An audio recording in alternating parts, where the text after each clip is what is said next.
¿Qué tal? Muy buenas noches. Yo soy Genaro Lozano y esto es Foro Global. Muchas gracias por cerrar su semana conmigo y con los temas del mundo. El presidente Biden firma orden ejecutiva para blindar la frontera. Tendremos el análisis de Valentín Cataldo desde Arizona. Y Donald Trump ha sido juzgado como culpable por 34 cargos penales de los que era acusado. Pero su culpabilidad influirá en las encuestas y en la elección. Desde Washington nos reporta Ariel Mutsazos. En Italia se celebra la cumbre del G7, las 7 economías más grandes del planeta. La primera ministra Giorgia Meloni se convierte en una lideresa global con este encuentro.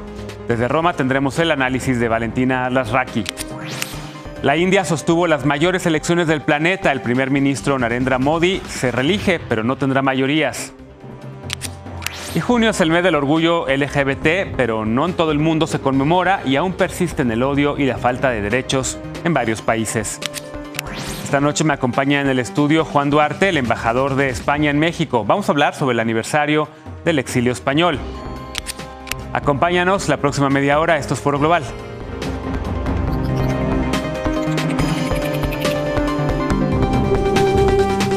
Comenzamos con los temas de la noche. Joe Biden está pensando en votos, literal. La migración ha sido una de las constantes preocupaciones de los electores estadounidenses. Muchos de los votantes de Trump lo prefieren respecto a Biden, precisamente porque piensan que el republicano endurecería los controles fronterizos. Presionado por las encuestas, el presidente demócrata firmó esta semana una orden ejecutiva para sellar la frontera con México si se incrementa un número de cruces de personas sin documentos legales. Valentín Cataldo nos tiene los detalles desde Arizona. A 5 meses de las elecciones en Estados Unidos, Joe Biden firmó una orden ejecutiva que restringe la cantidad de personas que pueden solicitar asilo en la Unión Americana. Es decir, permite a autoridades fronterizas deportar a aquellos migrantes que no superen estrictos estándares de asilo cuando se exceda la cifra de 2.500 detenciones diarias en la frontera durante un promedio de 7 días. Las restricciones se pondrán en pausa cuando se alcancen 1.500 cruces diarios durante un promedio también de 7 días. La orden es la más dura en el tema migratorio, proclamada por el demócrata desde que llegó a la Casa Blanca en enero de 2021, y esto implica un cambio importante en la manera de atender las solicitudes de asilo. La legislación en la Unión Americana estipula que es necesario estar en suelo estadounidense para pedir asilo y que es legal solicitar esta protección incluso tras haber cruzado de manera irregular. Las nuevas restricciones buscan dar a las autoridades migratorias el poder para deportar o enviar de vuelta a México a la mayoría de personas que detengan en la frontera sur. Las encuestas apuntan a que uno de los temas que podría definir quién se reelija en noviembre es justamente el migratorio. Hace algunas semanas el diario The Wall Street Journal dio a conocer que el 72% de los electores cree que Joe Biden ha llevado las políticas migratorias en un sentido incorrecto. Lo que es una realidad es que este tema, el de la migración, provoca que la población choque. Lo que hizo Biden, lo que declaró Biden se me hizo muy bien. Qué bueno que van a poner un límite porque son demasiada gente la que estamos entrando. Creo que lo que hizo el presidente no es correcto. Tiene que tener primeramente un corazón humano, poder ayudar a las personas que necesitan, ya que este país tiene para mucha gente, tiene mucho trabajo, puede tener mucha ayuda. Que se regresen para su tierra. Pues el que no tenga récord criminal en sus países puedan ser aceptados en otra parte donde para mejorar su economía, su estatus de vida para la familia, porque no huyen nomás porque sí de sus países. Todo apunta a que estas restricciones tardarán en pausarse, ya que la última vez que se llegó al mínimo de 1.500 cruces ilegales por día fue en julio de 2020, es decir, en plena pandemia. Desde Nogales, Arizona, Valentín Cataldo, enviado especial, Noticias N+. En más de la elección de Estados Unidos, Trump es el primer expresidente y candidato presidencial al mismo tiempo en ser juzgado culpable por cargos criminales. En el caso de Trump, han sido 34 los cargos por los que fue juzgado como culpable, 34. Pero esto parece no afectar las intenciones del voto por el empresario. Desde Washington, el corresponsal Ariel Mutsazos nos presenta este panorama electoral. El jueves 30 de mayo, tras unas 15 horas de deliberación y 6 semanas de juicio, el jurado encontró a Donald Trump culpable de los 34 cargos que se le imputaron en Nueva York, relacionados con falsificación de registros empresariales, con objeto de ocultar un pago para silenciar a una actriz para adultos con quien Trump sostuvo una relación sexual extramarital y que esto no influyera en su contra en las elecciones de 2016. While this defendant may be unlike any other in American history, we arrived at this trial and ultimately today at this verdict in the same manner as every other case that comes through the courtroom doors, by following the facts and the law and doing so without fear or favor. El juez fijó el 11 de julio a las 10 de la mañana para dictar sentencia y Trump, ya como un criminal convicto, pudo irse a su departamento en la Quinta Avenida. El expresidente acusó que el veredicto violaba sus derechos civiles y volvió a arremeter contra el fiscal y el juez. Al día siguiente, el presidente Joe Biden reaccionó al veredicto y a las declaraciones de Trump. The American principle that no one is above the law was reaffirmed. Donald Trump was given every opportunity to defend himself, and it's reckless, it's dangerous, it's irresponsible for anyone to say this was rigged just because they don't like the verdict. Trump podría recibir hasta 4 años de cárcel por los delitos que cometió, lo que parece poco probable dado sus 77 años de edad, que los crímenes que cometió no son violentos, que se encuentra bajo custodia del servicio secreto, con lo que no hay riesgo de fuga y que no tiene antecedentes penales, por lo que podría quedar libre bajo palabra y recibir una sanción económica solamente. El equipo de abogados de Trump ha dicho que va a apelar al veredicto, lo que quizás suspendería la ejecución de la sentencia hasta que el juzgado de apelaciones emita una determinación al respecto, lo cual podría tomar meses y ocurrir hasta después de las elecciones. A pesar de no estar en prisión y de que no ha recibido sentencia, momentos después del veredicto, el sitio de Trump en internet mostró en su página frontal un cartel con su foto y una leyenda en la que decía ser prisionero político. El veredicto y la sentencia no son impedimento legal para que Trump vuelva a ser presidente. Sin embargo, como los delitos son a nivel estatal, no federal, en el remoto caso de que Trump fuera a prisión, Biden no puede perdonarlo ni él tampoco podría autoperdonarse, por lo que dependiendo de la sentencia podría ser electo e incluso tomar posesión en la cárcel en ese caso. El de Trump fue un juicio histórico, por tratarse de la primera vez que un expresidente de Estados Unidos enfrenta cargos penales, la primera que va a juicio y la primera que es encontrado culpable. Además, todo indica que este podría ser el único juicio que Trump enfrente antes de las elecciones, luego de que esta semana se pospusiera el juicio en Atlanta, Georgia, por su versión de las elecciones 2020, hasta que una corte de apelaciones decida sobre un recurso interpuesto por Trump, lo cual ocurrirá hasta el 4 de octubre.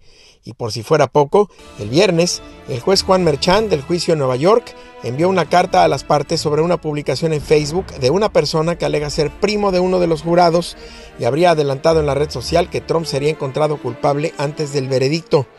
La defensa de Trump podría pedir que la sentencia sea suspendida hasta que se investigue y si comprobaran que ello ocurrió, podrían incluso solicitar un nuevo juicio alegando que se violaron los derechos del expresidente. Se sabrá más de esto en los próximos días. En la corte de Manhattan, en Nueva York, Ariel Moutsatsos, Noticias N+. Cambiamos de temas. Giorgia Meloni llegó al poder en Italia como una opción de derecha conservadora, antiglobal y antieuropea. En el poder, la primera ministra se ha moderado y ya ha abrazado la globalidad. Ya se ha convertido incluso en una líder europea. Ella será la anfitriona de la cumbre de las 7 economías más grandes del planeta, la cumbre del G7. El reporte es de la corresponsal Valentina Alasraqui desde Roma. El G7, fundado en 1975 para discutir cuestiones económicas y políticas globales, es una cumbre anual de los líderes de las 7 economías más grandes del mundo. Este año el G7 tendrá lugar en Apulia, en el sur de Italia. En el encuentro participarán, como siempre, los representantes de Italia, Canadá, Estados Unidos, Japón, Francia, Alemania y Gran Bretaña. Y de forma excepcional, también los representantes del Consejo Europeo y de la Comisión Europea, el presidente de Ucrania, Zelensky, el presidente de Turquía y de los Emiratos Árabes y el secretario general de las Naciones Unidas. Los temas sobre la mesa son temas muy calientes. En primer lugar, la guerra entre Ucrania y Rusia y el conflicto entre Israel y Palestina. Dovrebbe uscire una dichiarazione in cui c'è grande unitarietà Sull'Ucraina io penso che si possa arrivare a una dichiarazione piuttosto unitaria.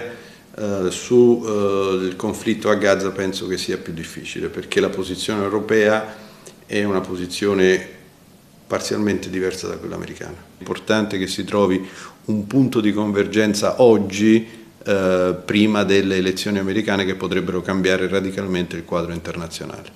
También se discutirá de temas relacionados con el cambio climático, con la recuperación económica, la seguridad alimenticia y la innovación tecnológica. Giorgia Meloni llega al G7 después de más de 600 días en el gobierno con una imagen de mayor aceptación a nivel internacional y a nivel europeo. Su política inicial abiertamente antieuropeísta, centrada en acusar a las instituciones de la Unión de meterse en la vida de los ciudadanos europeos en todos los ámbitos, se fue modificando. Certamente la postura transatlantica è assolutamente confermata. Il tema europeo è più complicato. All'inizio del suo mandato lei aveva una relazione più difficile con la Francia e la Germania, oggi la situazione è parzialmente migliorata. La Meloni sta giocando una partita importante perché cerca in qualche modo di diventare la pedina centrale nella definizione della prossima Commissione europea. Giorgia Meloni logró de hecho establecer una buena sintonía con la presidenta de la Comisión Europea, Ursula von der Leyen, quien acudió a su llamada a la isla de Lampedusa, la isla más cercana a las costas africanas, desbordada de migrantes, en la que Italia pidió a la Unión Europea que asuma la migración como un problema europeo y no la deje sola. Irregular migration is a European challenge and it needs a European answer. So we are in this together. Un tema importante del G7 será, en efecto, la relación con África y los flujos migratorios desde ese continente. Este G7 será recordado además por la presencia de un pontífice por primera vez en su historia. El Papa Francisco aceptó la invitación de Giorgia Meloni a participar en la sesión dedicada a la inteligencia artificial, que según la jefa del gobierno italiano es uno de los grandes desafíos epocales de este momento. En Roma, Valentina Lasraki, Foro Global. Vamos ahora a otro continente. Con más de 960 millones de personas llamadas a votar, India acaba de sostener las elecciones más grandes del mundo con resultados mixtos para el primer ministro Narendra Modi, quien llega o gana la reelección, pero se queda sin gobierno, pues su partido no pudo obtener la mayoría. ¿Qué sigue en la India para este político? Emanuel Rosales nos lo explica. दुनिया के सबसे बड़े लोकतंत्र की जीत है. Popular, controvertido y nacionalista, el primer ministro de la India, Narendra Modi, se impuso en las elecciones legislativas, con lo que aseguró un tercer mandato al frente del país. Durante un periodo de 6 semanas, comprendido entre el 19 de abril y el 1 de junio, 968 millones de personas convocadas a votar, en las que son consideradas las elecciones más grandes del mundo, eligieron a 543 de los 545 integrantes del Parlamento. Los otros 2 son designados por el primer ministro. Para este proceso se desplegaron 15 millones de trabajadores electorales que recorrieron en auto, barcos y helicópteros todo el territorio del país, desde las localidades a más de 4.000 metros de altura en el Himalaya hasta comunidades en los remotos bosques del país. Los resultados, dados a conocer el 4 de junio, fueron sorpresivos e interesantes, y tras 10 años de gobierno la imagen de invencibilidad de Modi se puso en duda, después de que su partido obtuviera 239 escaños, muy por debajo de los 272 necesarios para formar gobierno, por lo que su nuevo periodo estará marcado por la relación con sus aliados. If anything, it does show that Indian politics is reverting back to what is the status quo or the norm, or what has been the norm between 1989 and 2014. We had a trend of anti-incumbency and shaky coalition governments. And really what we've had over the last 10 years is the exception. Modi, de 73 años, llegó al poder en 2014 gracias a su política de desarrollo y lucha contra la corrupción. Y mediante la implementación de políticas sociales y de bienestar, aseguró fácilmente su reelección en 2019. Este tercer mandato consecutivo equipara a Modi con Jawaharlal Nehru, el primer mandatario de la India tras su independencia del Imperio Británico en 1947, y que gobernó el país durante 3 legislaturas. हम भारतीय मिलकर चलेंगे, देश को आगे बढ़ाएंगे. तीसरे कार्यकाल में देश बड़े फैसलों का एक नया अध्याय लिखेगा. Predicador del nacionalismo hindú, en un país donde alrededor del 80% de la población practica esa religión, su popularidad aumentó impulsada por su imagen de líder fuerte y decisivo y su promoción de reformas económicas. Pero tras 10 años de gobierno, Modi ha sido acusado de silenciar a sus críticos, reprimir a los medios de comunicación independientes y perseguir a las minorías, especialmente a los 200 millones de musulmanes. Durante su gobierno ya consiguió la revocación del Estatuto Especial de Autonomía de Cachemira, una región de mayoría musulmana. También construyó un templo hindú sobre los restos de una mezquita y excluyó a los musulmanes de una ley para otorgar la ciudadanía india por vía rápida. Con una economía en crecimiento que aspira a convertirse en la tercera más importante del mundo, solo detrás de China y Estados Unidos, Modi se enfrenta al reto de controlar la inflación, generar empleos y aumentar los salarios. Emanuel Rosales, Noticias N+. Vamos a otros temas. Esta semana vimos cómo una bandera monumental del orgullo LGBT, una bandera del arco iris, fue rota por un líder sindical del Infonavit aquí en la Ciudad de México. Pero ¿por qué se colocan banderas así en varios países del mundo durante este mes, el mes de junio? Mi compañera Lorena Robles nos preparó el siguiente material.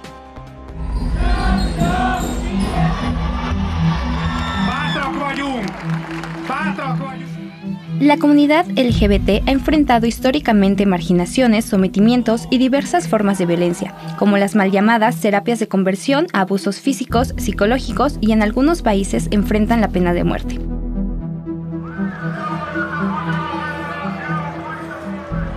Esta lucha global tuvo sus inicios durante las protestas de 1969 en respuesta a la agresiva redada en el bar neoyorquino de Stonewall, marcando un punto de partida en defensa de sus derechos.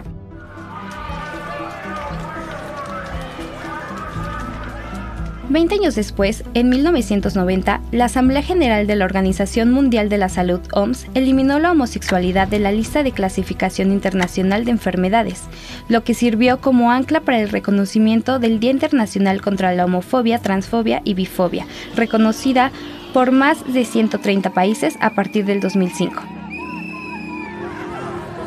Por otro lado, se han superado numerosos desafíos a lo largo de su historia, logrando que sus derechos se reconozcan y que cada día continúe la lucha más importante, alcanzar su plena libertad.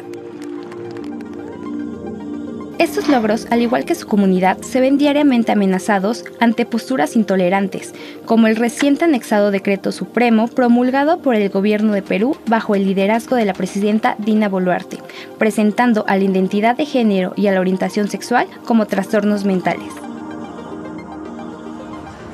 Este no es el único ni el mayor de los riesgos dentro de la lucha, ya que en Brunei, Irán, Mauritania, Nigeria, Arabia Saudita y Yemen existe la pena de muerte por lapidación bajo leyes islámicas, que castigan las prácticas sexuales consensuadas entre personas del mismo sexo.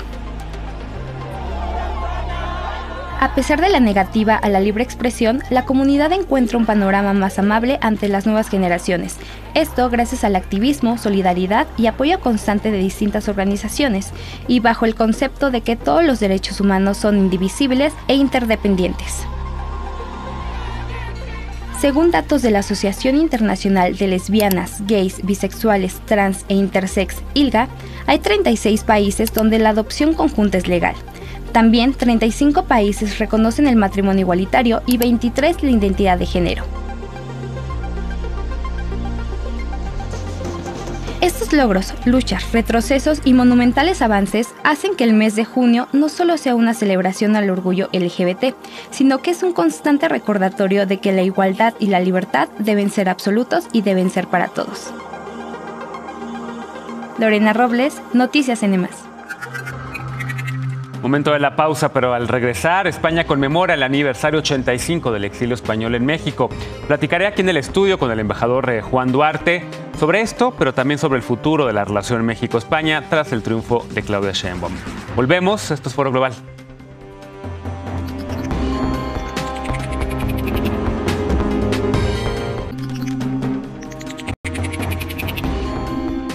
Muchas gracias por continuar con nosotros. Estamos de regreso en Foro Global. Esta noche le doy la bienvenida con muchísimo gusto a Juan Duarte. Él es embajador de España en México. Ha sido un diplomático con una carrera muy amplia. Ha estado también en Argentina, ha estado también en Buenos Aires, en Colombia, en Bogotá, en París, en Francia y también en el Reino Unido, en Londres.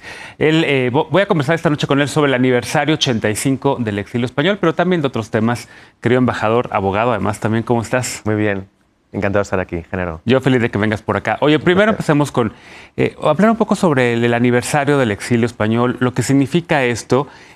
Por supuesto que genera una profunda herida en España, la guerra de España, como le llaman ahora, ya no le gusta. Ya, entiendo que ya están revisando la historia y ya no le dicen guerra civil, sino la guerra de España, pero todas las implicaciones que esto tuvo también para la diplomacia mexicana, con ese reconocimiento de abrirle las puertas al exilio, con la postura mexicana muy sólida en la Sociedad de Naciones, con el apoyo de España también para que México entrara a la Sociedad de Naciones y, por supuesto, luego con esta apertura, más de 25,000 españoles que vinieron aquí. Así es, Genaro. Bueno, yo sí que estudié que era la guerra civil. Es verdad que ahora podemos llamarlo de otra manera, ¿no? Pero la realidad es que hubo un golpe de Estado ilegal y dio pie a lo peor que puede ocurrir en un país, que es una guerra fratricida, ¿no?